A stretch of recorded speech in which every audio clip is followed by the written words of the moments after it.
तो श्रीमद् भागवतम जो है वो सारे जितने वैदिक साहित्य है उन सभी का क्रीम है। अगर वैदिक साहित्य का एक मैच्योर फ्रूट है, जैसे कि आम का पेड़ होता है, तो उसमें आप क्या टेस्ट करेंगे? उसकी लकड़ियों को टेस्ट करेंगे कि उसके पत्तों को टेस्ट करेंगे? क्या उसके डालियों को टेस्ट करेंगे, या कच्चे आम को टेस्ट करेंगे, या पके हुए आम को टेस्ट करेंगे? किसको टेस्ट करेंगे आप? इसी तरह जितने भी वैदिक साहित्य है, जैसे उपनिषद, पुराण, ये सब जो है वो पत्ते हैं, डालियां हैं और जड़ है, बट पका हुआ जो फल है वो श्रीमद् भागवत। जो टेस्ट करने, जो यही एक ऐसी चीज है जो टेस्ट करने लायक है, इसलिए इसको बोला है राइपन्ड फ्रूट ऑफ वैदिक ट्री।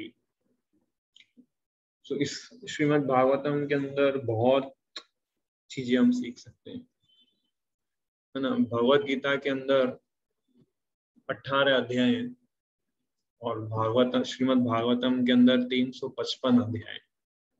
मतलब अगर हम रोज एक अध्याय पढ़ेंगे तो एक साल में खत्म हो जाएगा श्रीमद् भागवतम। भगवत गीता के अंदर भगवान का नाम, भगवान का रूप, भगवान का गुण बताया है, बट लीला नहीं बताई है गीता के अंदर भगवान क्या करते हैं। श्रीमद् भागवतम के अंदर भगवान का नाम, रूप, गुण, लीला चारों है, की खासियत है भागवतम के अंदर। गीता के अंदर 700 श्लोक है और श्रीमद् भागवतम के अंदर 18,000 श्लोक है, 18,000 श्लोक। और इसलिए श्रीमद् भागवतम को कहा जाता है पोस्ट ग्रेजुएट स्टडी। हम लोगों ने भगवत गीता पढ़ा तो हमारा ग्रेजुएशन पूरा हो गया, और आप में से कुछ लोगों का ये ग्रेजुएशन पेंडिंग है, बट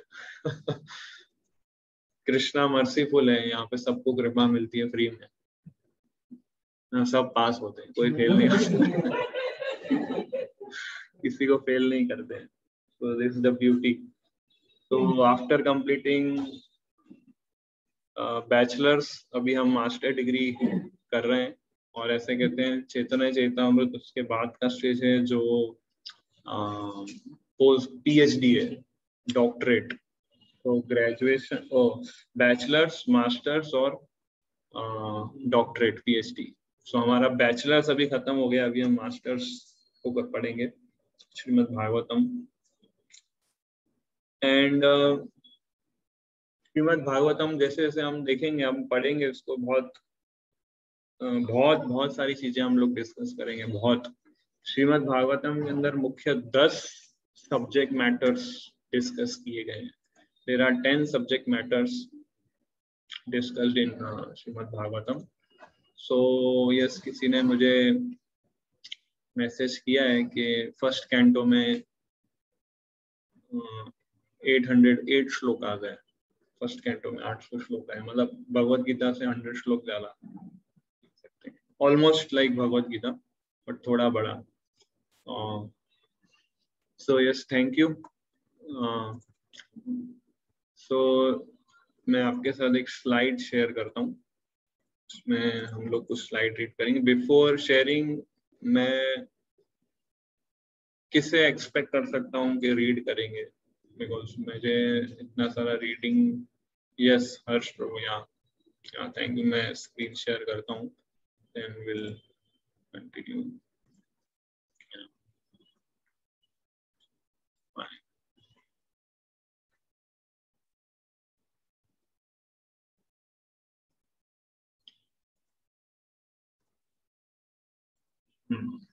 सो मेरे पास स्लाइड, क्योंकि मैंने इंग्लिश में ही बना पाया, मैं हिंदी नहीं बना सकता हूँ, बट नेक्स्ट टाइम से मैं हिंदी में ही बुक शेयर करूंगा। But this time those who are Hindi readers, they can try to understand English थोड़ा, अगर आप पढ़ सकते हैं। मैंने रेफरेंस लिखा है इसमें, श्रीमद् भागवतम के पहले स्कंद के 3 अध्याय के 40वें नंबर श्लोक में बताया है कि श्रीमद् भागवतम क्या है।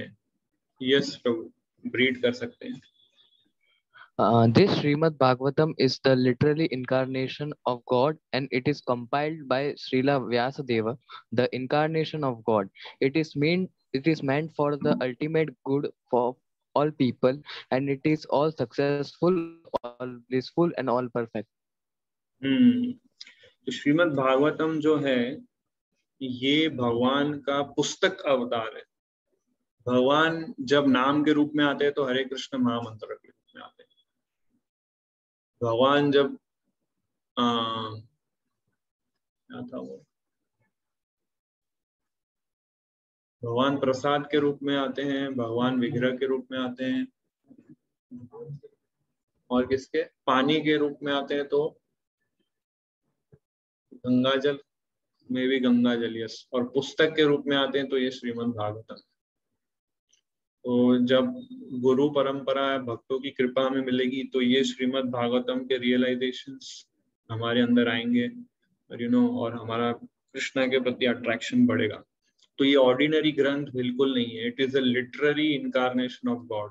पुस्तक इनकारनेशन ऐसा बोलते हैं, और it is compile by Srila Vyasadeva. Vyasadeva ने इसको कंपाइल किया है, और जो कि वो भी भगवान के अवतार थे, और it is meant for ultimate good of all people, and it is all successful, all blissful and all perfect. धन्यम, स्वस्ति, अयनम और महत, ये 3 शब्द संस्कृत में यूज किए। तो इसलिए श्रीमद् भागवतम कृष्णा से अभिन्न है। इसको कृष्णा जैसा ही हमें वर्शिप करना चाहिए। जैसे भगवान कृष्ण को आप जैसे वर्शिप करते हैं, समझिए भगवान कृष्ण आपके समक्ष खड़े हो, ऐसे ही ये श्रीमद् भागवतम ग्रंथ है। इसको बहुत केयरफुली हमें अध्ययन एवरीडे को करना चाहिए। चैतन्य महाप्रभु ने इसलिए श्रीमद् भागवतम को डिक्लेयर किया था कि ये स्पॉटलेस पुराण है, अमल पुराण, कोई दोष नहीं है इसके अंदर। यस, नेक्स्ट पढ़िए। First canto 3rd chapter text 43 में आता है। This Bhagavata Puran is as brilliant as the sun, and it has arisen just after the departure of Lord Krishna to his own abode, accompanied by religion, knowledge, etc. Persons who have lost their vision due to dense darkness of ignorance in the age of Kali shall get light from this Puran. तो ये श्रीमद् भागवतम एक सूर्य के समान है, सूर्य के समान। इसलिए भद्र पूर्णिमा जब आती है, भद्र पूर्णिमा जिस दिन श्रीमद् भागवतम बोलना समाप्त हुआ था, भद्र पूर्णिमा उस दिन मनाई जाती है। इस साल की भद्र पूर्णिमा 20 सितंबर को सेलिब्रेट हुआ था, जो पूर्णिमा आती है। तो पूर्णिमा के दिन ये भागवतम बोलना समाप्त हुआ था, और आज अमावस्या, अमावस्या में भागवतम शुरू कर रहे हैं, बट व्यासदेव ने पूर्णिमा में इसको बोलना समाप्त किया था। अभी जस्ट 15 दिन पहले जो पूर्णिमा गई वो भद्र पूर्णिमा थी, और आज अमावस्या। तो ये सूर्य के समान है, और जब भगवान कृष्ण अपने धाम चले गए तब ये श्रीमद् भागवतम का उद्गमन हुआ।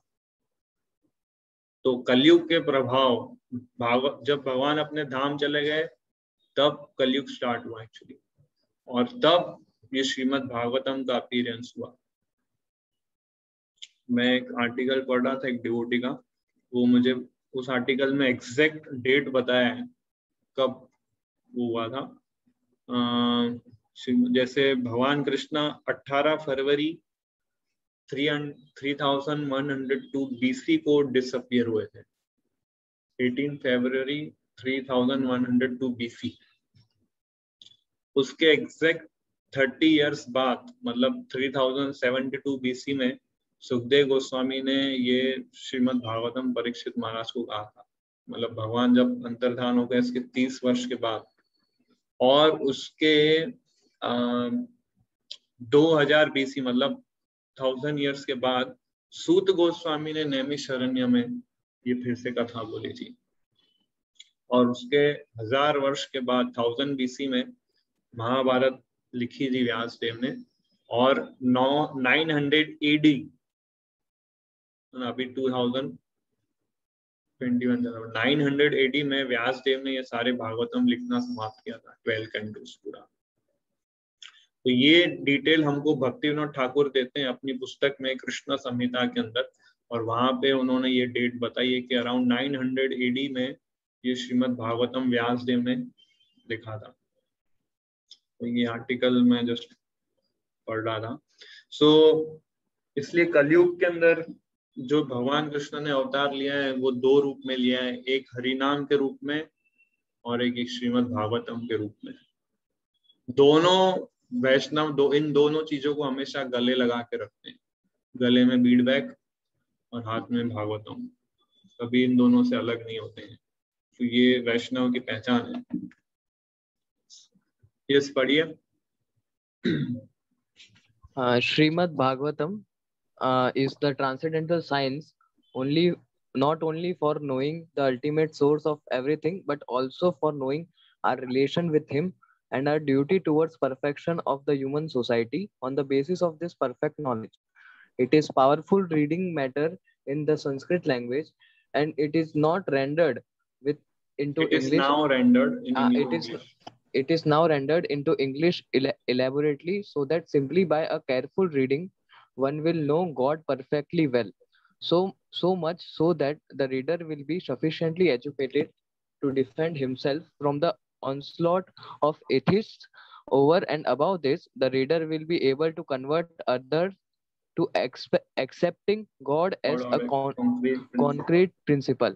तो बेसिकली ये जो लाइन मैंने उठाई है श्रीला प्रभुपाद के इंट्रोडक्शन से उठाई है। अगर आप श्रीमद् भागवतम आपके पास अगर बुक है तो उसमें शुरुआत में प्रीफेस और इंट्रोडक्शन दोनों प्रभुपाद जी ने दिया है। तो प्रीफेस उसको हिंदी में क्या बोलते पता नहीं मुझे, बट शायद आमुख के भूमिका, आमुख यस, आमुख में से उठाया ये। उसका आमुख बहुत सुंदर लिखा है प्रभुपाद जी ने। अगर आप भागवतम रीड करना स्टार्ट कर रहे हैं आज से, तो पहले ये आमुख पढ़िएगा, श्रीला प्रभुपाद जी ने जो लिखा है बहुत ही अच्छा लिखा है। अगर आप ध्यान से पढ़ेंगे तो आपको पता चलेगा प्रभुपाद ने किस मूड से श्रीमद् भागवतम को लिखा। और फिर उसके बाद फॉरवर्ड तो ठीक, इंट्रोडक्शन मतलब भूमिका है जो तकरीबन 30-40 पेज की है। उस भूमिका के अंदर प्रभुपाद जी ने चैतन्य महाप्रभु के विषय में पूरा एक शॉर्ट स्केच लाइव समरी दिया है। तो वो पढ़ के फिर हम फर्स्ट कैंटो हमें पढ़ना चाहिए, ये सीक्वेंस होना चाहिए। सो ये लाइन में प्रीफेस में प्रभुपाद जी लिखते हैं कि इस पुस्तक को अगर हम अच्छे से पढ़ेंगे तो हम भगवान को अच्छे से समझ पाएंगे। कभी कभी हम भगवान को समझ नहीं पाते हैं और प्रश्न करते हैं भगवान ने ऐसा क्यों किया हमारे साथ, या भगवान ने इस सिचुएशन क्यों लाई दुनिया में। तो ये श्रीमद् भागवतम मैच्योरिटी लाता है भक्तों के जीवन में कि भगवान किस तरह से आदान प्रदान करते हैं, भगवान किस तरह से सोचते हैं, किस तरह से डील करते हैं अपने डिवोटीज के साथ। और यही नहीं, वो भक्त जो है दूसरों को भी कन्विंस करेगा भगवान को एक्सेप्ट करने के लिए और भगवान की सेवा में जुड़ाने के लिए। इस तरह से ये श्रीमद् भागवतम को लिखा गया है। So history of Shrimad Bhagavatam, ये थोड़ा इंटरेस्टिंग है। बिफोर हिस्ट्री स्टार्ट करने से पहले मैं एक और चीज शेयर करता हूँ कि श्रीमद् भागवतम जो है बहुत प्रैक्टिकल चीजें हमें सिखाता है ना। जैसे श्रीमद् भागवतम में हम देखेंगे युधिष्ठिर महाराज, हम उनके बारे में पढ़ेंगे तो आपको पता चलेगा किस तरह से वो डील करते हैं धृतराष्ट्र के साथ, जो उनके सीनियर थे। कभी कभी सीनियर्स हमारे लाइफ में ऐसे होते हैं जो बहुत डिफिकल्ट होता है उनके साथ डील करना, क्योंकि उनका माइंडसेट अलग चलता है, हमारा माइंडसेट अलग चलता है।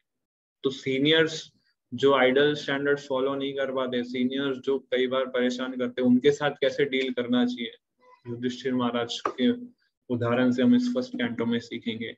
अपने जूनियर्स के साथ, भीम और अर्जुन के साथ कैसे डील करते हैं वो सिखाते हैं हमें। अपनी वाइफ के साथ कैसे डील करते हैं, कृष्णा के साथ कैसे डील करते हैं, सिटीजन्स के साथ कैसे डील, सेंटली डिवोटीज के साथ कैसे डील करना चाहिए, युधिष्ठिर महाराज के उदाहरण से सीखते हैं। फिर कोई भी कंफ्लिक्टिंग सिचुएशन हमारे लाइफ में है उसमें कैसे हमें डील करना चाहिए डिवोटीज को, वो सिखाते हैं इसके अंदर। फॉर एग्जाम्पल अश्वत्थामा को जब पकड़ लिया था अर्जुन ने, तो एक टीम बोल रही थी जिसमें भीम और कृष्णा थे कि अश्वत्थामा को मार दो, दूसरी टीम थी जिसमें द्रौपदी और युधिष्ठिर से जो बोले थे अश्वत्थामा को मत मारो। अर्जुन के जीवन में कन्फ्लिक्ट आ गया कि ये बात सुने कि ये बात सुने, तो अर्जुन ने इतना अच्छा डील किया कि दोनों पार्टी को सेटिस्फाई कर दिया, मारा भी और नहीं भी मारा। तो क्या किया उसने, वो हम श्रीमद् भागवतम में सीखेंगे। तो मैच्योरिटी सिखाते हैं भक्तों को श्रीमद् भागवतम। जब वासुदेव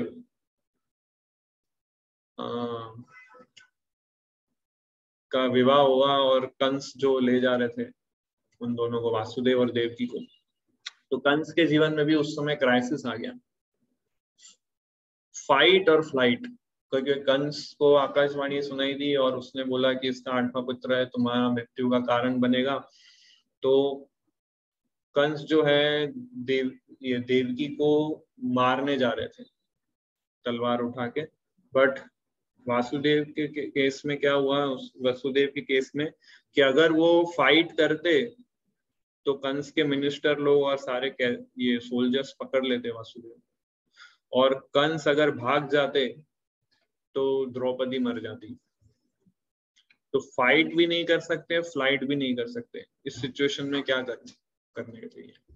कभी कभी हमारा बॉस ऑफिस में बहुत कड़वे वचन बोलता है, ऐसा लगता है उसके मुंह पे पंच मारो, तो पंच मारेंगे, फाइट भी नहीं कर सकते और जॉब छोड़ के चले जाओ, फ्लाइट भी नहीं कर सकते। क्योंकि पंच मारा उसने, मैंने अगर उसको पंच मारा तो मेरी जॉब छूट जाएगी, और अगर मैं जॉब छोड़ के चला गया तो घर पे बीवी बच्चे मेरा सर खाएंगे, जॉब करो पैसे लाओ।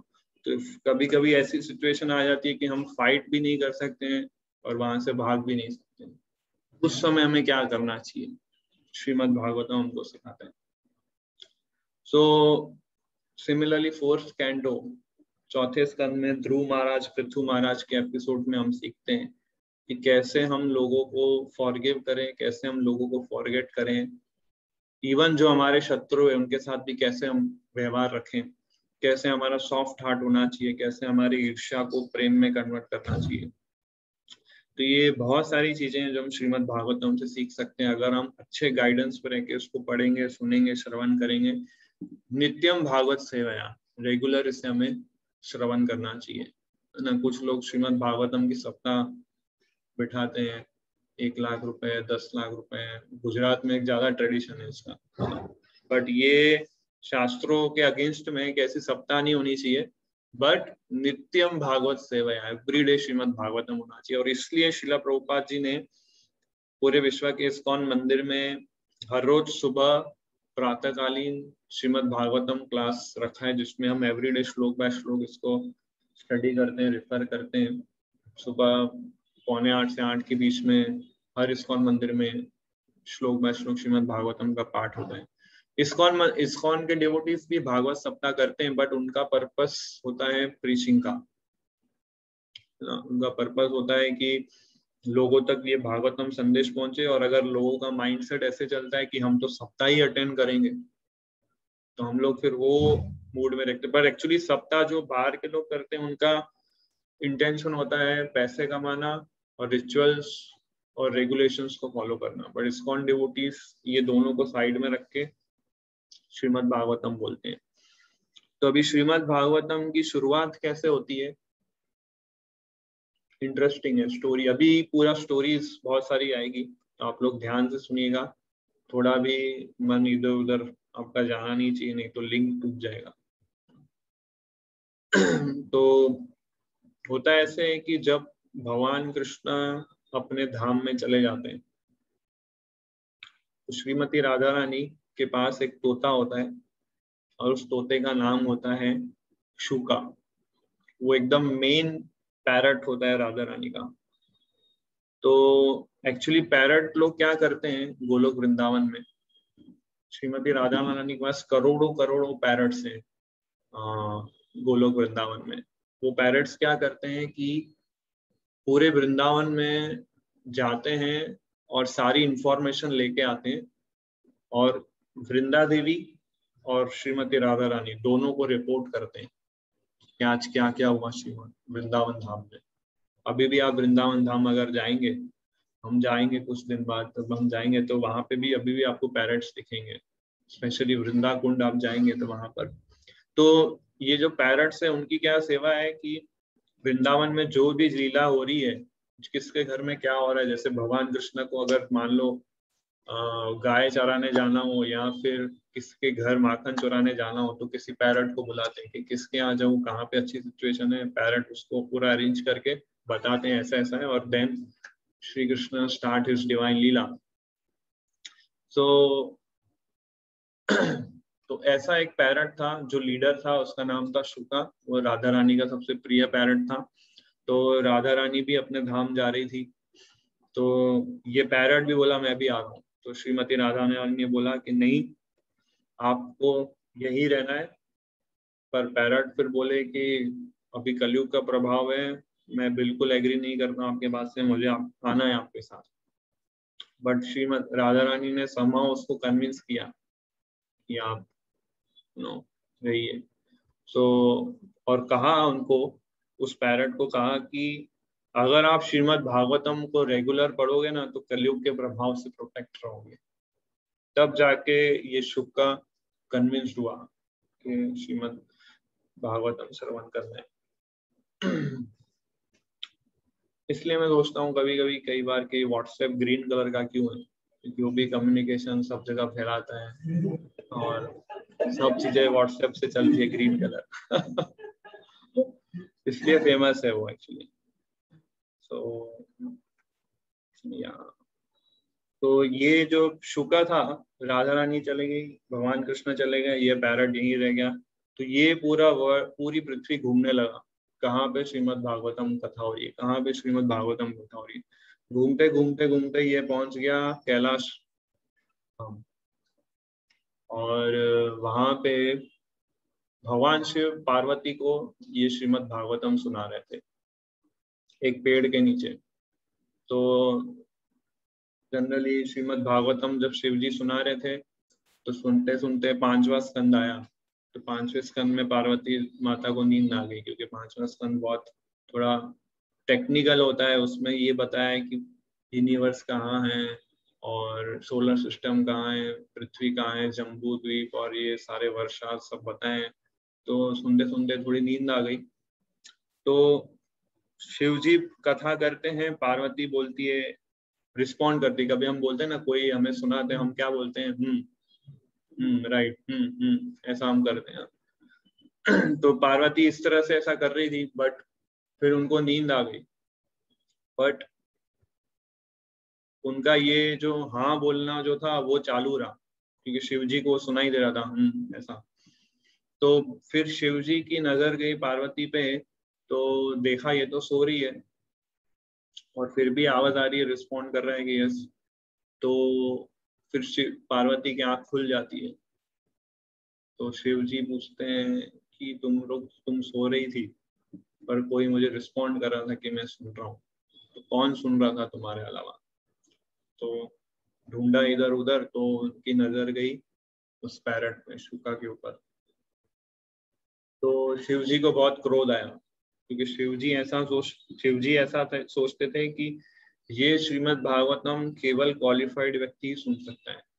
अगर अनक्वालिफाइड व्यक्ति कोई सुनेगा तो समाज में उत्पात मचाएगा। इसलिए शिव जी को क्रोध आया और उस पैरट के पीछे भागने लगे, त्रिशूल मार के उसको खत्म करना चाहते थे। तो ये पैरट जो है शुका, वो घबरा गया, फुल स्पीड से भागने लगा, फिर से पृथ्वी पे आया, और ये शिव जी भी उसको पकड़ते पकड़ते पीछे पीछे भागे। तो ये घूमते घूमते पैरट व्यासदेव की कुटिया में आया, और व्यासदेव उस समय श्रीमद् भागवतम अपनी पत्नी को सुना रहे थे। तो वो भी क्या ऐसे हाँ हाँ हाँ ऐसा बोल रही थी जब श्रीमद् भागवतम व्यास देव सुना रहे थे। तो जैसे ही उसकी पत्नी हाँ हाँ बोल रही थी, क्योंकि उसका मुंह खुला हुआ था उस समय, तो ये पैरट उसके मुंह में चला गया और वहां से फिर उसके गर्भ में चला गया। और शिव जी वहां से भागते भागते आए और व्यासदेव से पूछे वो पैरट कहाँ है। तो पूरा एपिसोड सुना है, मतलब लंबी कथा है, मैं शॉर्ट में बता रहा हूँ। तो एपिसोड पूरा सुना है कि इस तरह से हुआ था, मैं पार्वती को सुना रहा था और उसने भी सुन लिया, वो क्वालिफाइड नहीं है, डिस्टर्ब करेगा।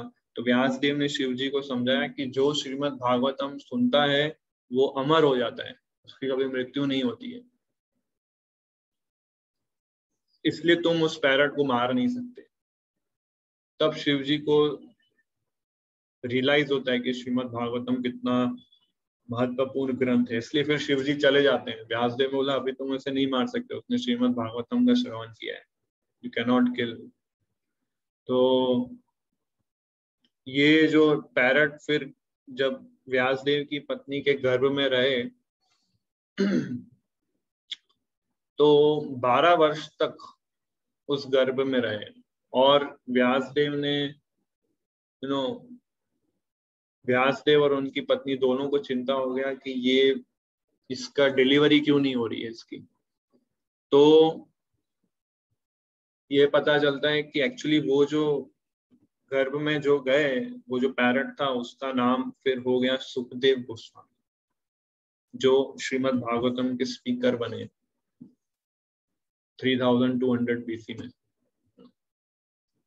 तो ये सुखदेव गोस्वामी ने परीक्षित महाराज को ये श्रीमद् भागवतम कही। तो ये 12 वर्ष तक अपनी माता के गर्भ में इसलिए रहे क्योंकि इनको अभी तक भय था कि मैं अगर जन्म लेके बाहर आऊंगा तो कलयुग का प्रभाव इतना हैवी होगा मेरे पे, इसलिए मुझे बाहर नहीं आना है ना। तब भगवान कृष्ण साक्षात वहां पर आते हैं और उनको बोलते हैं कि तुम बाहर प्रकट हो जाओ, क्योंकि मैं तुम्हें गारंटी देता हूँ, आस्वादन देता हूँ कि अगर तुम श्रीमद् भागवतम का एवरीडे श्रवण करोगे तो तुम कलयुग के प्रभाव से मुक्त रहोगे।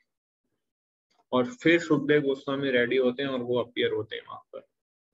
तो अब देखिए, सुखदेव गोस्वामी को पहले श्रीमती राधा रानी ने एश्योरेंस दिया था कि भागवतम सुनोगे तो, और यहाँ पे भगवान श्री कृष्ण फिर से आके एश्योरेंस दे रहे हैं।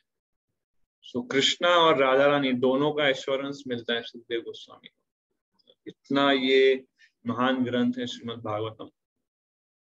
सो और जैसे ही फिर सुखदेव गोस्वामी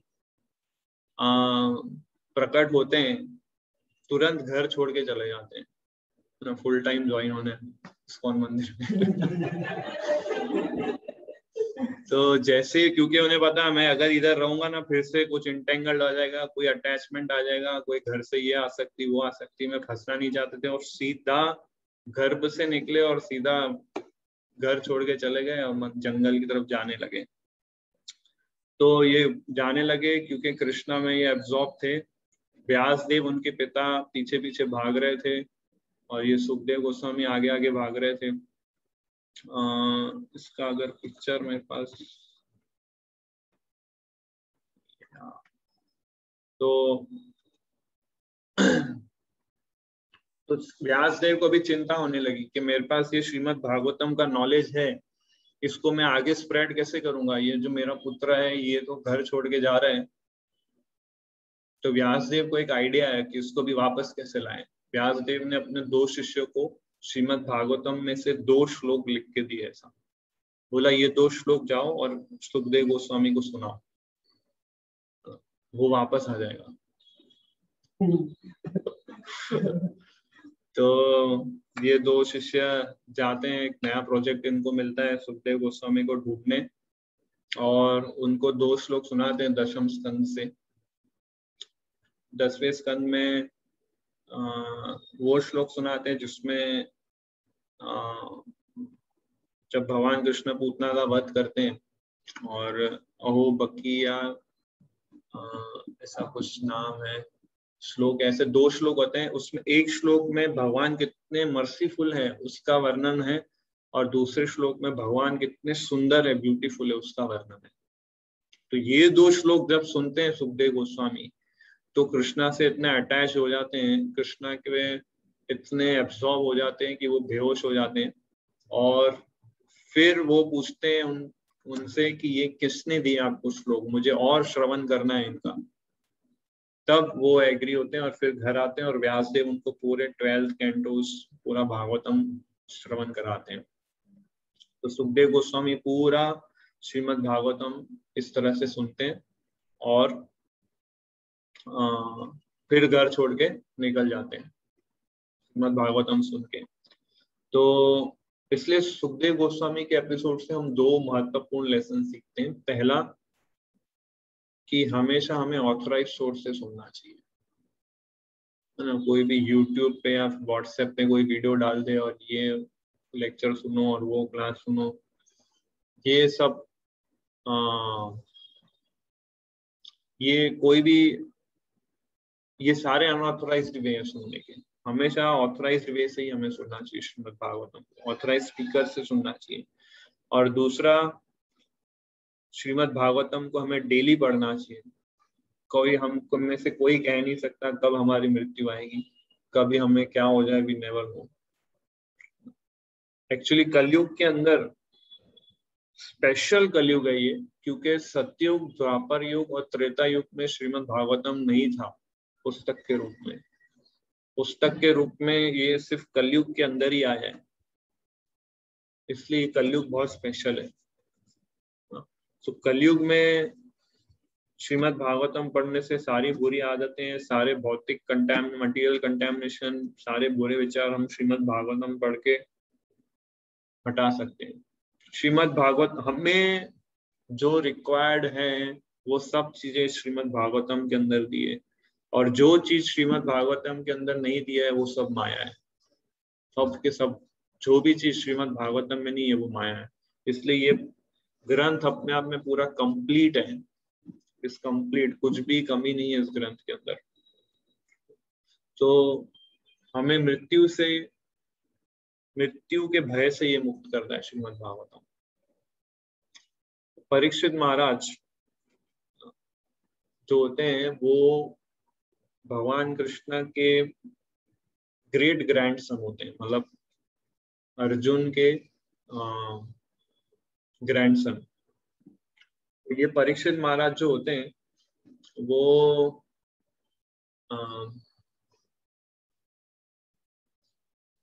पांडवों के वंशज में उनका जन्म होता है और लास्ट किंग होते हैं इस पृथ्वी के, लास्ट राजा होते हैं इस पृथ्वी। उसके बाद फिर डेमोक्रेसी वाला सिस्टम चालू होता है, पर जो लास्ट राजा जो पूरे विश्व को रूल करता था, जो एक ही प्रेसिडेंट होता था पूरे वर्ल्ड का, वो लास्ट पोस्ट जिन्होंने ये फुलफिल की वो थे ये परीक्षित महाराज, जो इसके लिसनर बने। अभी ये सुखदेव गोस्वामी से कैसे मिलते हैं उसकी भी लंबी स्टोरी है, फर्स्ट कैंटो में हम उसको स्टडी करेंगे।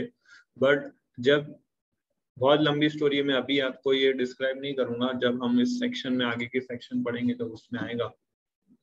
बट उनको ये नोटिस पीरियड मिलता है कि अब उनकी मृत्यु होने वाली है नेक्स्ट 7 डेज के अंदर, अगले 7 दिन के अंदर परीक्षित महाराज को मृत्यु आने वाली होती है।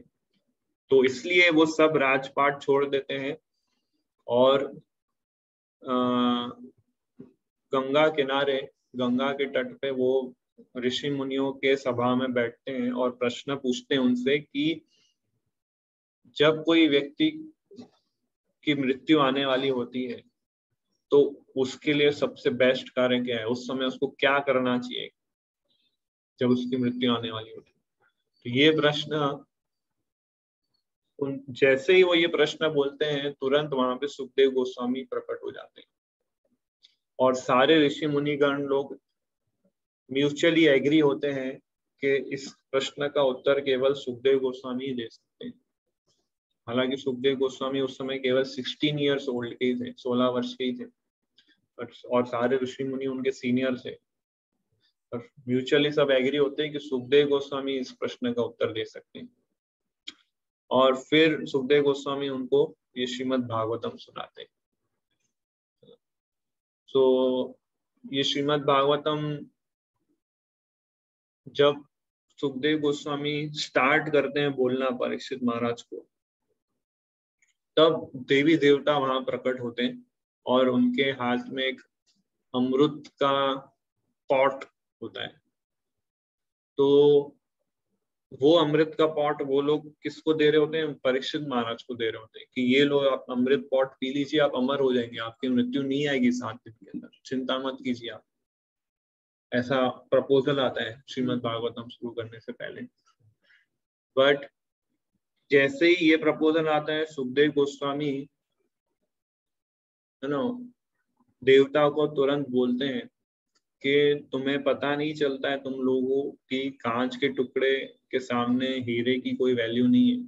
सॉरी, हीरे के सामने कांच के टुकड़े की कोई वैल्यू नहीं है। आप ये सौदा कोई वैलिड सौदा नहीं है कि श्रीमद् भागवतम की कथा के सामने आप ये अमृत का पॉट उनको दे रहे हो, इसलिए आप लोग भी क्वालिफाइड नहीं हो श्रीमद् भागवतम सुनने के लिए। इसलिए देवता लोग को भी इजीली सुनने नहीं मिलता है श्रीमद् भागवतम। इतना ये अमूल्य ग्रंथ है, इतना केवल पुण्यशाली जीवों के लिए ही ये श्रवण हो सकता है। तो सुखदेव गोस्वामी इसलिए जब ब्रह्मा जी को पता चलता है कि परीक्षित महाराज अमर होने वाले श्रीमद् भागवतम सुन के, तो वो हैरान हो जाते हैं। तो वो क्या करते हैं, अपने धाम ब्रह्मलोक में एक तराजू लेते हैं, एक सेकंड, तराजू लेते हैं और उस तराजू में एक साइड श्रीमद् भागवतम को रखते हैं और दूसरे साइड उन सारे प्रोसेस को रखते हैं जिससे मुक्ति प्राप्त होती है। तो जब वो वेट स्केल करते हैं तो श्रीमद् भागवतम हेवी हो जाते हैं और दूसरे जितने प्रोसेसेस है जिससे हम मुक्ति प्राप्त करते हैं, कर्म, ज्ञान, योग, सिद्धि, ये सब जो भी है वो सब फीके पड़ जाते हैं। तो ये श्रीमद् भागवतम एक्चुअली मुक्ति जो एक बाय प्रोडक्ट है, केवल भागवतम पढ़ने से जो केवल बाय प्रोडक्ट होता है वो मुक्ति है। मुक्ति जो स्वयं एक देवी है जो वैकुंठ में रहती है, वो मुक्ति देवी हाथ जोड़ के भक्तों के सामने ऐसे खड़ी होती है कि मैं आपकी क्या सेवा करूं। पूरे दुनिया के लोग मुक्ति के पीछे भाग रहे हैं कि मुझे भी मुक्त होना है, मुझे भी जन्म मृत्यु के चक्कर से मुक्त होना है, पर ये मुक्ति जो है भक्तों के सामने हाथ जोड़ के खड़ी होती है। भक्ति सिद्धांत सरस्वती ठाकुर कहते थे कि इस दुनिया में जितनी भी पुस्तकें हैं, अगर वो जल जाए और केवल श्रीमद् भागवतम रह जाए तो दुनिया का कुछ नुकसान नहीं होगा, कुछ लॉस नहीं है। ये ओवर स्टेटमेंट नहीं है, ये ओवर एग्जैजरेशन नहीं है भक्ति सिद्धांत सरस्वती ठाकुर का, ये उनका एक रियलाइजेशन है। तो जब ये श्रीमद् भागवतम सुनाते हैं परीक्षित महाराज को, तो कलयुग स्टार्ट हो जाता है ना। परीक्षित महाराज सुनते हैं और फिर वो धाम चले जाते हैं। और फिर जैसे मैंने टाइम स्केल आपको बताया कि 2000 BC में नैमिषारण्य के अंदर अभी सुखदेव गोस्वामी ने परीक्षित महाराज को हरिद्वार में ये कथा सुनाई थी, ठीक है। 3072 BC में, और 2000 BC में नैमिषारण्य में ये ऋषि लोग 88,000 ऋषिज इकट्ठा होते हैं नैमिषारण्य के अंदर, और वहां पे वो लोग यज्ञ कर रहे होते हैं। क्यों यज्ञ कर रहे होते हैं? क्योंकि कलयुग स्टार्ट हो गया है, उन लोग को चिंता होने लगी है कि कलयुग के प्रभाव से कैसे बचें। तो अलग अलग यज्ञ कर रहे होते हैं, मंत्रों का उच्चारण कर रहे होते हैं, बट कुछ लाभ मिलता नहीं है। तो वहां पर शौनक ऋषि जो होते हैं वो 88,000 ऋषियों के लीडर होते हैं। तो वहां पर वो लोग सूत गोस्वामी को अप्रोच करते हैं। सूत गोस्वामी कौन है? सूत गोस्वामी वो है जो परीक्षित महाराज के साथ उस सभा में बैठे थे सुखदेव गोस्वामी से श्रीमद् भागवतम सुनने। सूत गोस्वामी, तो सूत गोस्वामी भी उस एक्चुअली जब सुखदेव गोस्वामी कथा बोल रहे थे तो परीक्षित महाराज के साथ बहुत सारे ऋषिगण बैठे थे। व्यास देव भी थे, नारद मुनि भी थे और बहुत सारे अत्रि ऋषि, देवल ऋषि, बहुत सारे ऋषिगण थे, पूरे ब्रह्मांड से सुनने आए थे इस कथा को, और सूत गोस्वामी भी उसके अंदर बैठे थे। तो ये सूत गोस्वामी फिर आगे जाके इन शौनक आदि ऋषियों को नैमिषारण्य के अंदर श्रीमद् भागवतम सुनाते थे। एक्चुअली वो लोग प्रश्न पूछते हैं कि ऐसा प्रोसेस बताइए जिससे हम इस कलयुग के बुरे प्रभाव से बच सके, और सूत गोस्वामी फिर ये फर्स्ट कैंटो बताते हैं। तो इसलिए फर्स्ट कैंटो के फर्स्ट चैप्टर के अंदर सूत गोस्वामी को प्रश्न पूछा जाता है इन ऋषियों के द्वारा। नैमिषारण्य ऋषि के 6 प्रश्न टोटल पूछते हैं वो लोग।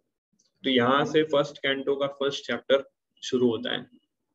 यही श्रीमद् भागवतम सबसे पहले सृष्टि का जब निर्माण हुआ, भगवान कृष्ण ने ब्रह्मा जी को कहा था ये श्रीमद् भागवतम। ब्रह्मा जी ने फिर ये श्रीमद् भागवतम नारद जी को कहा था, और नारद ने ये भागवतम व्यास देव को कहा था। फर्स्ट कैंटो 5th चैप्टर के अंदर ये आता है, कथा आती है, व्यास देव को भी कहा था। और ये श्रीमद् भागवतम नारद मुनि ने चतुर कुमार के साथ भी सुना था, चतुर कुमार ने भी उनको सुनाया था। उसकी अभी एक अलग बहुत लंबी स्टोरी है जो मैं नैरेट करना चाहूंगा आप लोग की परमिशन से, बिकॉज आई होप अगर आप बोर नहीं हुए, आप लोग सब साथ में हैं, तो हम एक और स्टोरी सुनते हैं। सो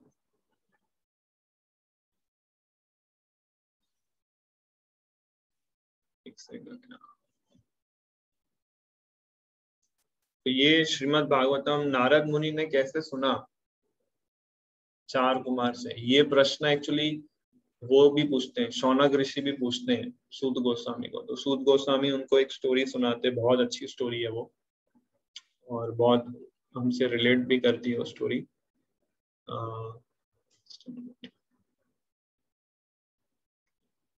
तो होता ऐसे है कि एक बार जो 4 कुमार होते हैं बद्री का आश्रम जाते हैं नॉर्थ इंडिया में, भक्तों का संग करने, वो भी धाम या तीर्थ यात्रा करते हैं।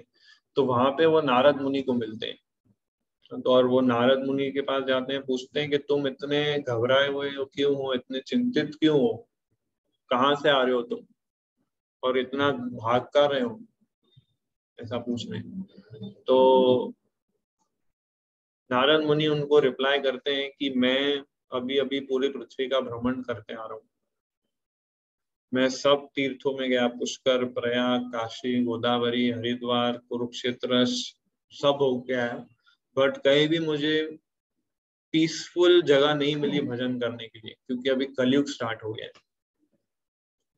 कलयुग के अंदर लोगों ने तपस्या करना छोड़ दिया है, लोग अपवित्र हो गए हैं, लोगों ने दया भाव छोड़ दिया है, लोगों ने दान देना बंद कर दिया है, झूठ बोलने लगते हैं, आलसी हो गए, कम बुद्धि वाले हो गए हैं, दुर्भाग्य है उनका, सब लोग डिस्टर्ब है। जो साधु लोग हैं उन पे आरोप लगाए जाते हैं, और जो ढोंगी उनको साधु बोला जाता है। ये सब कलयुग का प्रभाव बढ़ते जा रहे थे। नारद मुनि सबको देख रहे थे, तो बहुत डिस्टर्ब थे। और फिर वो बोलते हैं कि ऐसे में कलयुग में पृथ्वी में घूमते घूमते घूमते वृंदावन पहुंचा, और यमुना किनारे गया। मैं सोचा भगवान कृष्ण ने यहाँ लीला की है तो थोड़ा अच्छी जगह मिलेगी भजन करने की, पर वहां पे भी वो डिस्टर्ब हो गए। तो वहां पे क्या हो गया, तो चतुर कुमार भी हैरान हो गया, अरे वहां कैसे क्यों डिस्टर्ब हो गए। तो नारद मुनि बोलते हैं कि वहां मैं जब गया यमुना किनारे, तो वहां मैंने देखा एक बहुत सुंदर स्त्री दुखी अवस्था में बैठी है, और उसके बाजू में 2 बूढ़े व्यक्ति लेटे हुए हैं जो एकदम मरने की कगार में थे। तो वो रो रही थी स्त्री बहुत उन दोनों को देख के। तो नारद मुनि उससे पूछते हैं कि, और एक्चुअली वो स्त्री जो थी उसके आसपास कई दूसरी भी स्त्रियां थी जो उसकी सेवा कर रही थी, उसको चामर डुला रहे थे और उसको सांत्वना देने का प्रयास कर रहे थे। तो ये सारा दृश्य नारद मुनि देख रहे थे जब वो वृंदावन पहुंचे भ्रमण करते करते। तो नारद मुनि ने पूछा कि तुम कौन हो और ये दो लोग कौन हैं जिसकी वजह से तुम इतना रो रही हो, और ये सब लोग तुम्हारी सेवा कर रहे हैं, ये सब लोग कौन है? तो नारद मुनि बोलते हैं कि मेरा नाम भक्ति देवी है। भक्ति देवी बोलते हैं ना, तुलसी देवी की जय, भक्ति देवी की जय। तो भक्ति देवी स्वयं जो जिसकी कृपा से हम कृष्णा की भक्ति करते हैं, तो स्वयं वो भक्ति देवी मूर्तिमान स्वरूप में वृंदावन धाम में रहती है, गोलोक वृंदावन। तो वो कलयुग में रो रही थी जब वो वृंदावन में थी। तो बोला कि मैं भक्ति देवी हूँ, और ये जो दो लोग देख रहे हो वो मेरे दो पुत्र हैं। एक का नाम है ज्ञान, दूसरे का नाम है वैराग्य। तो भक्ति के दो पुत्र है, ज्ञान और वैराग्य, पर वो बूढ़े हो गए। और ये भक्ति देवी उनकी माता है, पर ये बूढ़े हो गए, समय के प्रभाव से ये बूढ़े हो गए, ऐसा बोलती है। एक्चुअली कलयुग में ज्ञान और वैराग्य दोनों बूढ़े हो गए। क्यों? क्योंकि कलयुग के जो जीव है ना, उनको ना ज्ञान लेना पसंद है, ना उनको वैराग्य पसंद है। उनको सब चीजें अटैचमेंट से ही उनका जीवन चलता है, और कोई ज्ञान चाहिए नहीं, अज्ञानता में ही रहते हैं। तो इसलिए ज्ञान और वैराग्य बूढ़े हो गए कलयुग के प्रभाव से। और ये जो स्त्रियां हैं जो तुम देख रहे हो नारद मुनि, ये सब पवित्र नदियां हैं। गंगा है, यमुना है, सरस्वती, गोदावरी, ये सब ये लोग यहाँ पर आए हैं मेरी सेवा करने। बट भले ये लोग मेरी सेवा करने आए हैं, बट मैं शांत नहीं हूँ। तो फिर भक्ति देवी अपनी स्टोरी सुनाती है कि मेरा जन्म जो है कर्नाटक में हुआ, साउथ इंडिया। इसलिए हम देखते हैं साउथ इंडिया में कितने सारे वैष्णव मंदिर है, बहुत सारे श्री संप्रदाय के मंदिर, और बहुत चुस्त होते हैं साउथ इंडियंस। इसलिए आप देखिए साउथ इंडियंस जो डिवोटीज बनते हैं, एकदम पक्के डिवोटी बनते हैं विष्णु के या कृष्ण के, एकदम स्ट्रॉन्ग डिवोटी बनते हैं। इसलिए जो मुख्य संप्रदाय रामानुजाचार्य, मध्वाचार्य, निम्बार्क स्वामी, विष्णु स्वामी, ये सब साउथ इंडिया में प्रकट हुए। इसलिए साउथ इंडिया जो है भक्ति की भूमि है, क्योंकि वहां पर भक्ति देवी का जन्म होता है। तो साउथ इंडिया में भक्ति देवी का जन्म होता है। बोला मैं साउथ इंडिया में मेरा जन्म हुआ था, और फिर मैं वहां से ट्रैवल करते करते महाराष्ट्र गई। तो महाराष्ट्र में भी उन लोगों ने, जो मराठीज थे, उन लोगों ने बहुत अच्छे से उनको एक्सेप्ट किया। इसलिए महाराष्ट्र के अंदर भी कई सारे कृष्ण भक्त प्रकट हुए। तुकाराम जैसे महान संत प्रकट हुए वहां पे, पांडुरंगा, विठ्ठला जैसे कीर्तन उन्होंने किया, और पूरे महाराष्ट्र में संकीर्तन उन्होंने स्टार्ट किया। एक्चुअली तुकाराम जो थे वो भी चैतन्य महाप्रभु के डिसाइपल थे। और फिर उन्होंने बोला कि ट्रैवल करते करते जब मैं गुजरात पहुंची तो मैं बूढ़ी हो गई। इसलिए हम देखते हैं गुजरात पे अक्सर बूढ़े लोग ही होते हैं जो भक्ति करते हैं। जय श्री कृष्ण। केम छो? कोई यूथ इतना खास इंटरेस्ट नहीं लेता है गुजरात में, सबको बिजनेस में इंटरेस्ट है। सबको बस घर पे थेपला ढोकला खाना है अपने मम्मी पापा के हाथ का, कोई ज्ञान वैराग्य चाहिए ही नहीं, बस जय श्री कृष्णा बोलना है। इसलिए भक्ति देवी वहां पे बूढ़ी हो गई। एक्चुअली मैं नहीं कह रहा हूँ, ये शास्त्र में से ही मैं स्टोरीज आपको बता रहा हूँ, कुरान में ही आती है। तो फिर क्या होता है कि वहां पे कुछ समय गुजरात में रहती है, और उनके पुत्र भी सब ना बहुत वीक हो जाते हैं, और एकदम इम्पोर्टेंट हो जाते हैं। तो फिर भक्ति देवी ये धीरे धीरे धीरे ट्रैवल करती है और वृंदावन पहुंचती है। जैसे ही वो वृंदावन पहुंचती है तुरंत वो यंग हो जाती है, ब्यूटीफुल हो जाती है। बट उसके पुत्र जो है वो यंग नहीं होते हैं, वो बूढ़े हो जाते हैं, वो बूढ़े ही रहते हैं। तो ये जो भक्ति देवी फिर बोलती है इसलिए मैं ये इंडिया छोड़ना चाहती हूँ और मैं फॉरेन जाना है, मुझे नहीं रहना इंडिया में।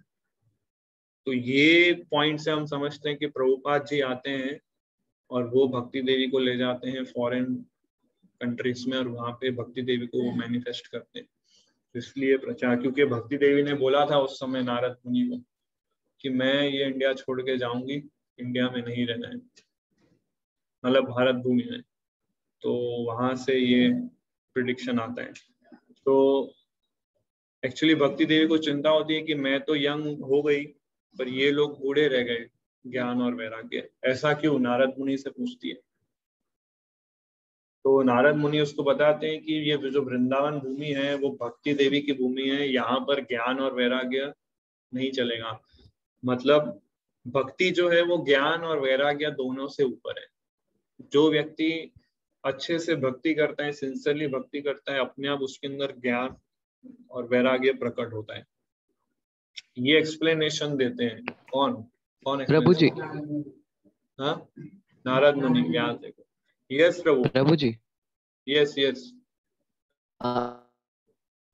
मतलब आपका exactly वॉइस नहीं आ what रहा is the है, voice meaning voice of cut रहा the है word आपका, वैराग्य? वॉइस आपका कट रहा है, फिर से रिपीट वैराग्य, हाँ, वैराग्य का सही मतलब क्या है? Good question. तो वैराग्य का सही मतलब है कि ये समझना कि मैं कृष्ण का दास हूं, पर मैं माया की सेवा क्यों कर रहा हूँ, छोड़ो उसको, I want to serve Krishna, इसको वैराग्य बोलते हैं। दिस इज वैराग्य कि I am servant of Krishna, I am part and parcel of Krishna, why I am serving maya. ये रियलाइजेशन जब आ जाता है उसको वैराग्य बोलते हैं, और फिर वो एक्ट करता है उसके ऊपर। ओके प्रभु जी, हरे कृष्ण। तो भक्ति देवी को चिंता होने लगती है कि मैं इनकी माता हूं पर मेरे पुत्र बूढ़े हो गए हैं, इसकी चिंता उनको रहती है। तो नारद मुनि उसको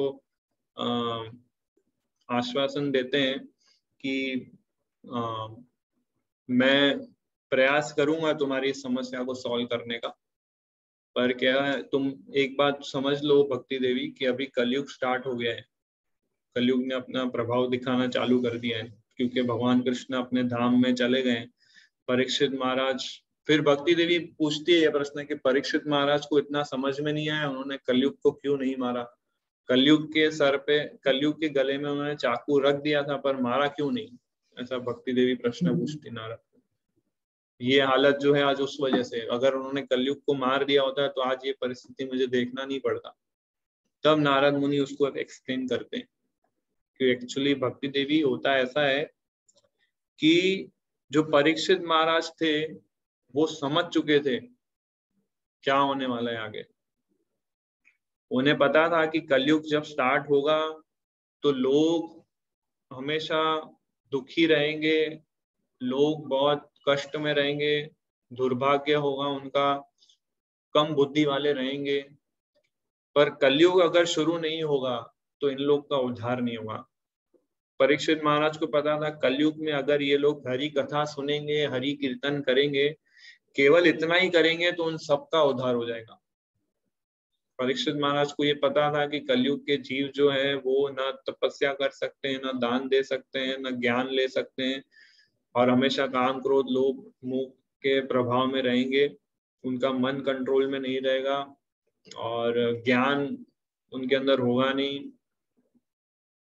तो ये हरि कथा और हरि कीर्तन करेंगे केवल तो इन लोग का उद्धार हो जाएगा। ये अच्छा गुण परीक्षित महाराज ने उस कलयुग के अंदर देखा और इसलिए उन्होंने कलयुग को छोड़ दिया, क्योंकि ये एक अच्छा गुण परीक्षित महाराज ने अप्रिशिएट किया उनको।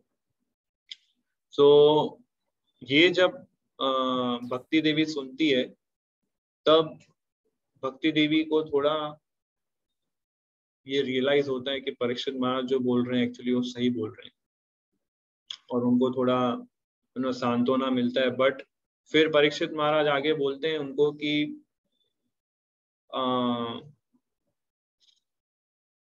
मैं तुम्हें प्रॉमिस करता हूँ कि मैं ये ज्ञान और वैराग्य को ठीक कर दूंगा, करके दूंगा। तो वो फिर ट्रैवल करने लगते हैं पूरे पृथ्वी पे। और जब फिर क्या होता है एक्चुअली, नारद मुनि उस ज्ञान और वैराग्य जो उनके दो पुत्र होते हैं उसके कान में बोलते हैं कि उठ जाओ ज्ञान, उठ जाओ वैराग्य, उठ जाओ, और उनके कानों में वेद उपनिषद पुराण ये सब बोलने लगते हैं। तो थोड़ा थोड़ा जागते हैं पर फिर से गिर जाते हैं। तो फिर नारद मुनि को फिर आकाशवाणी सुनाई देती है। जब ये प्रयास कर रहे होते हैं तो नारद मुनि को एक आकाशवाणी सुनाई देती है, और उसमें उनको क्या सुनाई देता है कि तुम इतना प्रयास मत करो देवर्षि, आगे चल के ऐसा समय आएगा कि तुम्हें कुछ साधु लोग मिलेंगे और तुमको बोलेंगे ये कार्य करो, तभी ये लोग ठीक होंगे, तब तक तुम कुछ नहीं कर सकते। वो साधु तुम्हारे जीवन में आएंगे, 2-3 संत लोग आएंगे, तुम्हें मिलेंगे और वो तुम्हें बताएंगे कि ये करो, तब ये ज्ञान वैराग्य ठीक हो जाएंगे।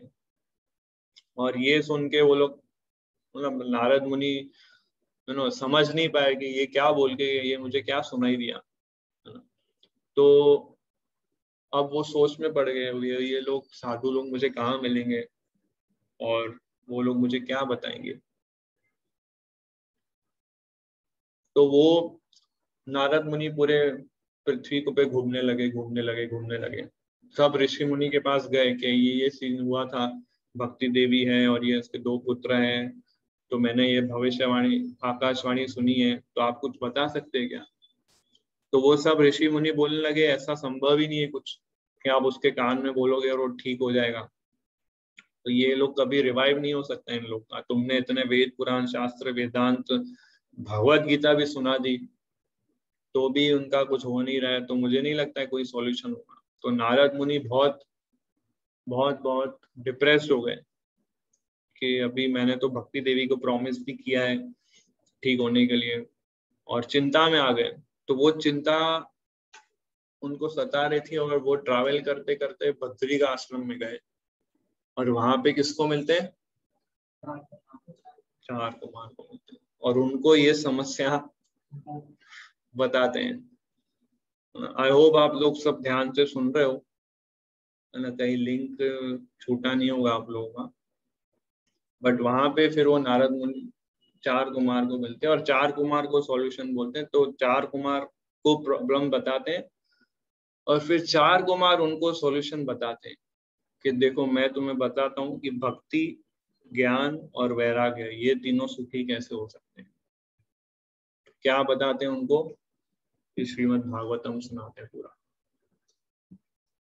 मतलब तुमने ये उनके कानों में नहीं डाला है ज्ञान और वैराग्य के कानों में, इसलिए उनको कुछ हो नहीं रहा है, उनको इफेक्ट नहीं हो रहा है। तो ये श्रीमद् भागवतम का श्रवण जैसे ही इनके कानों में जाएगा, सारी दुख इनके अंदर समाप्त हो जाएंगे और कलयुग के सारे बुरे प्रभाव इन पे एक्ट नहीं करेंगे।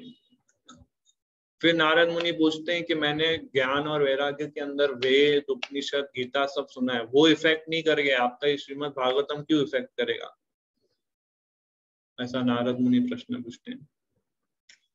तब वो लोग बोलते हैं 4 कुमार कि देखो ये श्रीमद् भागवतम जो है ना, सारे वेद उपनिषद पुराण जो तुमने सुना है उसका सार है, एक राइपन फ्रूट है ये, इसलिए ये सुपीरियर है उन सब चीजों से। इसलिए इसका श्रवण जब वो लोग करेंगे तो सारा दुख और कष्ट उनके जीवन से चला जाएगा, है ना। They will become free from all lamentation. तो ये श्रीमद् भागवतम इस तरह से इसकी पूरी स्टोरी, इस तरह इसका ओरिजिन हुआ। तो सबसे पहले हमने सुना ब्रह्मा ने कृष्णा ने ब्रह्मा जी को सुनाया, ब्रह्मा जी ने नारद को, नारद ने व्यासदेव को सुनाया और व्यासदेव ने सुखदेव गोस्वामी को सुनाया, सुखदेव गोस्वामी ने परीक्षित महाराज को सुनाया, उसके साथ सूत गोस्वामी बैठे थे, सूत गोस्वामी ने शौनक आदि ऋषियों को सुनाया। फिर नारद मुनि ने 4 कुमार के साथ कैसे सुना वो भी कथा मैंने पूरी आपको बताई। So back to that slide. अभी हम स्लाइड को जस्ट फर करते हैं।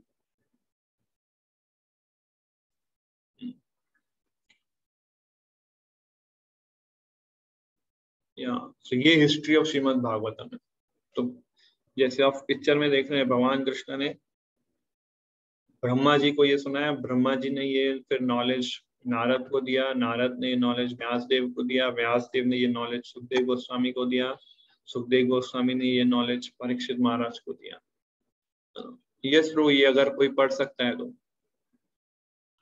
From beginning to end, the Srimad Bhagavatam is full of narrations that encourage renunciation of material life, as well as nectarian accounts of Lord Hari's transcendental pastimes, which give ecstasy to the saintly devotees and demigods.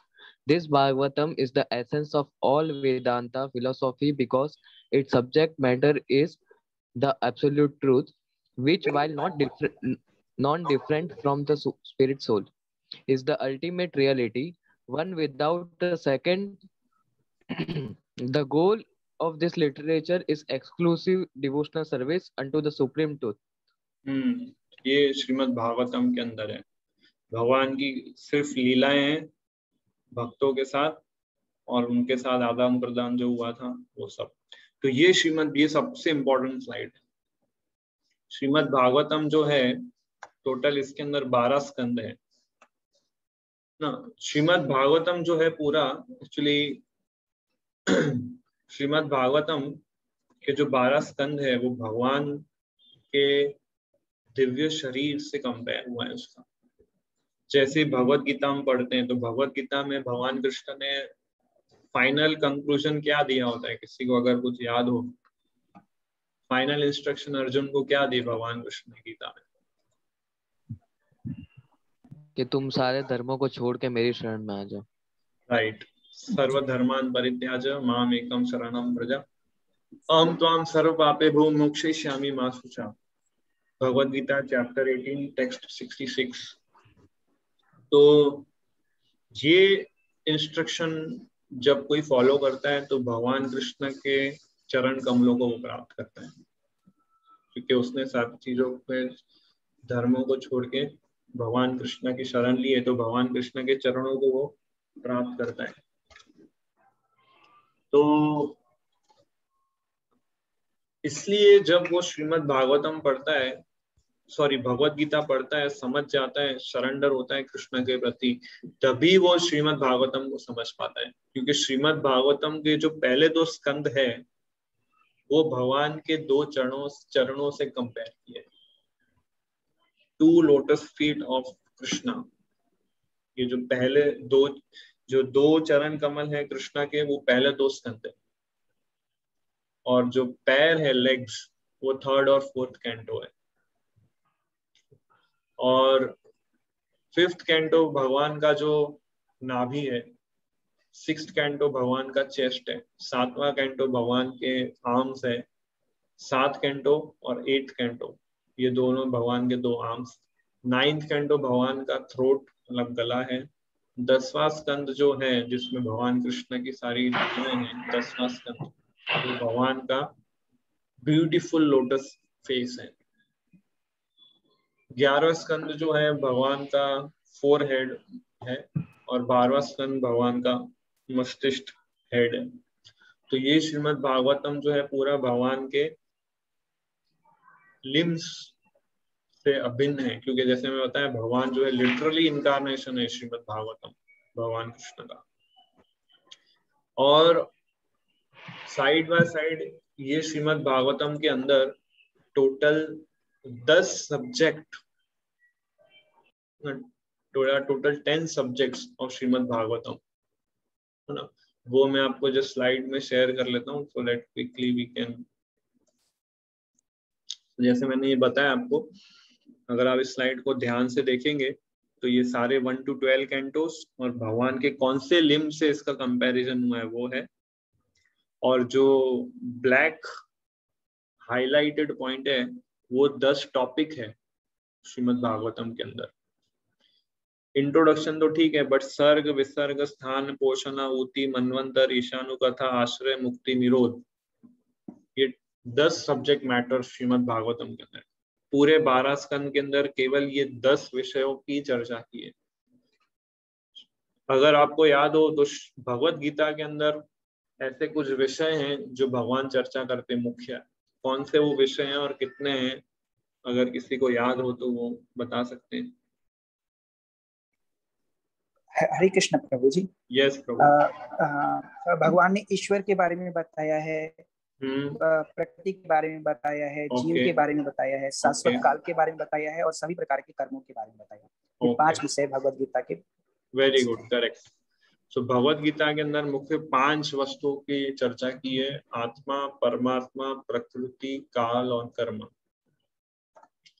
और ये श्रीमद् भागवतम के अंदर ये 10 subject matter है। सर्ग, विसर्ग, स्थान, पोषण, उति, मनवंतर, ईशानुगता, आश्रय, मुक्ति, निरोध। क्या है ये 10 चीजें? जस्ट एकदम वेरी वेरी ब्रीफली मैं आपको संक्षेप में अगर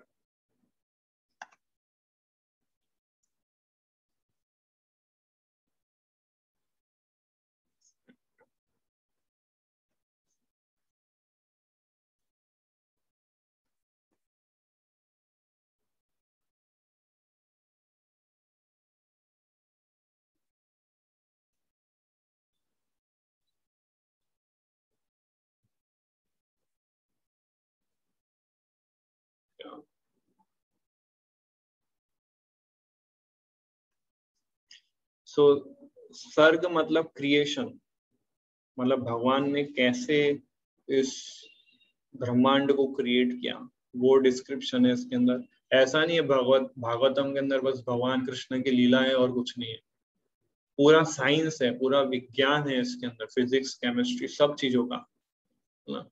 फिर सर्ग मतलब क्रिएशन, मतलब प्राइमरी क्रिएशन जो भगवान विष्णु ने क्रिएट किया, और विसर्ग मतलब वो क्रिएशन जो ब्रह्मा जी ने किया। सो ब्रह्मा जी के द्वारा गए क्रिएशन को विसर्ग कहते हैं, मतलब सेकेंडरी क्रिएशन। और भगवान विष्णु के द्वारा जो क्रिएशन होता है उसको स्वर्ग कहा गया है। तो क्रिएशन, सब क्रिएशन मतलब विसर्ग जो ब्रह्मा जी ने करते हैं।